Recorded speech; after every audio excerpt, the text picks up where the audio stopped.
കേരളത്തിൽ വേനൽ കടുക്കുകയാണ്. രാത്രികാലങ്ങളിൽ പോലും വീടിനുള്ളിൽ AC ഇല്ലാതെ കഴിയാനാകാത്ത അവസ്ഥയാണ്.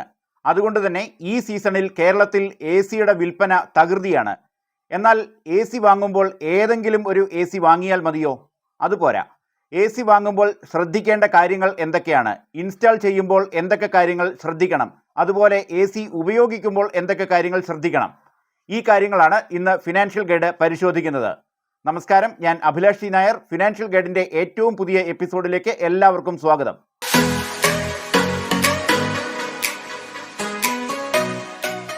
ഉഷ്ണകാലമാണ്.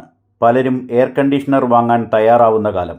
AC വാങ്ങുമ്പോൾ നല്ല ശ്രദ്ധ വേണം. സാധാരണ കണ്ടുവരുന്ന 1 ടൺ എയർ കണ്ടീഷണർ 12 മണിക്കൂർ പ്രവർത്തിപ്പിച്ചാൽ 6 യൂണിറ്റ് വൈദ്യുതി ചിലവാകും.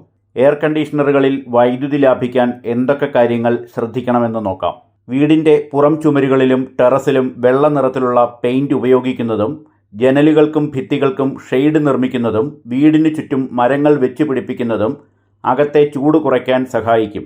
ശീതീകരിക്കാനുള്ള മുറിയുടെ വലിപ്പം അനുസരിച്ച് അനുയോജ്യമായ എയർ കണ്ടീഷണറുകൾ തന്നെ തിരഞ്ഞെടുക്കുക. വാങ്ങുന്ന സമയത്ത് BEE സ്റ്റാർ ലേബൽ ശ്രദ്ധിക്കുക. 5 സ്റ്റാർ ആണ് ഏറ്റവും ഊർജ്ജ കാര്യക്ഷമത കൂടിയത്. എയർ കണ്ടീഷണറുകൾ ഘടിപ്പിച്ച മുറികളിലേക്ക് ജനലുകൾ, വാതിലുകൾ, മറ്റു ദ്വാരങ്ങൾ എന്നിവയിൽ കൂടി വായു അകത്തേക്ക് കടക്കുന്നില്ലെന്ന് ഉറപ്പുവരുത്തുക. ഫിലമെന്റ് ബൾബ് പോലുള്ള ചൂട് പുറപ്പെടുവിക്കുന്ന ഉപകരണങ്ങൾ മുറിയിൽ നിന്ന് ഒഴിവാക്കുക. എയർ കണ്ടീഷണറിൻ്റെ ടെമ്പറേച്ചർ സെറ്റിംഗ് 22 ഡിഗ്രി സെൽഷ്യസിൽ നിന്നും ഓരോ ഡിഗ്രി കൂടുമ്പോഴും 5% വരെ വൈദ്യുതി ഉപയോഗം കുറയും. അതിനാൽ 25 ഡിഗ്രി സെൽഷ്യസിൽ തെർമോസ്റ്റാറ്റ് സെറ്റ് ചെയ്യുന്നതാണ് ഉത്തമം. എയർ കണ്ടീഷണറിൻ്റെ ഫിൽറ്റർ എല്ലാ മാസവും വൃത്തിയാക്കുക.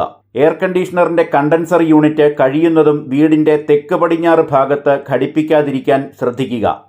കേരളത്തിൽ ഏറ്റവും കൂടുതൽ സൂര്യപ്രകാശം ലഭിക്കുന്നത് തെക്ക് പടിഞ്ഞാറ് ഭാഗത്തു നിന്നാണ്. വൈകുന്നേരത്തെ വെയിലിൻ്റെ ചൂട് ഏറ്റവുമധികം ഉണ്ടാവുക തെക്ക് പടിഞ്ഞാറ് ഭാഗത്തായതുകൊണ്ട് ഈ ഭാഗം ഒഴിവാക്കി കണ്ടൻസർ യൂണിറ്റ് സ്ഥാപിക്കുന്നതായിരിക്കും നല്ലത്. കണ്ടൻസർ ഇരിക്കുന്ന ഭാഗം ചൂടുള്ളതായാൽ സ്വാഭാവികമായും ഊർജ്ജ നഷ്ടം കൂടും. എയർ കണ്ടീഷണറിൻ്റെ കണ്ടൻസറിന് ചുറ്റും ആവശ്യത്തിന് വായു സഞ്ചാരം ഉറപ്പുവരുത്തുക. കുറഞ്ഞ ചൂട് അനുഭവപ്പെടുന്ന കാലാവസ്ഥയിൽ കഴിവതും സീലിംഗ് ഫാൻ, ടേബിൾ ഫാൻ മുതലായവ ഉപയോഗിക്കുക. വൈദ്യുതി അമൂല്യമാണ്. വൈദ്യുതോപകരണങ്ങൾ വാങ്ങുമ്പോഴും ഉപയോഗിക്കുമ്പോഴും വൈദ്യുതി നഷ്ടമുണ്ടാകാൻ സാധ്യതയുള്ള വഴികൾ അടച്ച് നമുക്ക് വൈദ്യുതി സംരക്ഷിക്കാം. മറ്റൊരു പുതിയ വിഷയവുമായി അടുത്ത എപ്പിസോഡിൽ കാണുന്നതുവരെ നന്ദി, നമസ്കാരം.